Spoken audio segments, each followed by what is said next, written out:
qué nombre tan decente que parece un clavel. Can time define a people? Can a place?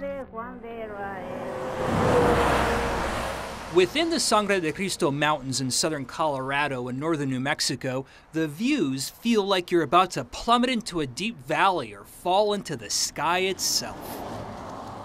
It's here where I marvel at how my ancestors managed to survive in such a harsh place, well before the first traditional Thanksgiving. The first European settlement in this country happened here in New Mexico in 1598, 22 years before Plymouth Rock. I can take most everybody in town and give them a family tree that goes back 16 generations. That's amazing. Most everybody. The people here, like Maria Martinez in San Luis, are proud they can trace roots back to this land when Spanish settlers entered this region and began mingling with native peoples. A truly unique group of Hispanics with a genetic mix that can't clearly be defined. It's not brown or white. Names like mestizo, manito, Hispano, Nuevo Mexicano. Their history is so complex, I will not pretend I can sum up who they are. But I can try to reaffirm our Hispanic identity as topics like immigration and the wall dominate the news. We didn't cross the border crossed us. I always say, like many, I didn't cross the border crossed me. I'm not an immigrant. We are indigenous to this land, and very proud of that. For hundreds of years, people lived here as different flags changed over their heads. Spain, Mexico, the Stars and Stripes.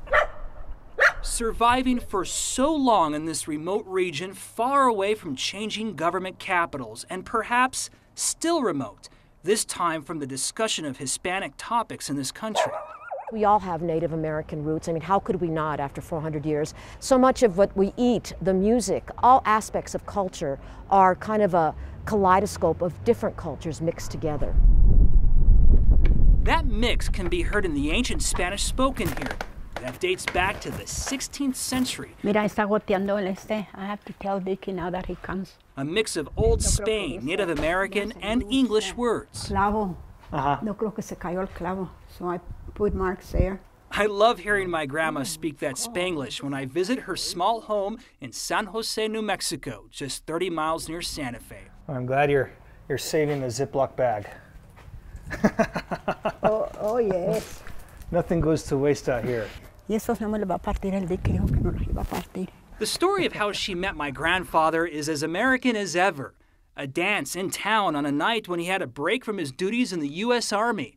He asked her to dance, and she makes it clear he did the chasing. So back in those days, the girls couldn't approach the men. Oh no. Why? No, I don't know why.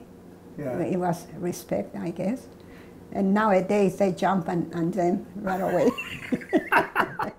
Moments like these, as we sit over enchiladas and natillas, make me appreciate history here.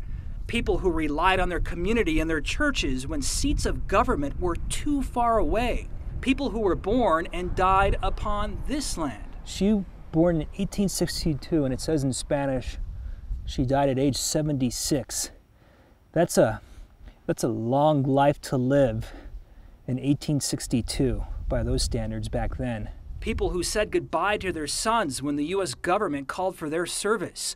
From Medal of Honor winners to political leaders, I can go on and on about the contributions and successes of the people from here. It's who we are, and we are part of this country. Who do you belong to? Can time define a people? Yes, most certainly, and definitely a place too. And so that's the misconception, that we're not Americans. We are Americans first. We were here before the Pilgrims on this soil in North America. Don't say Spanish or Mexican American, say American, period.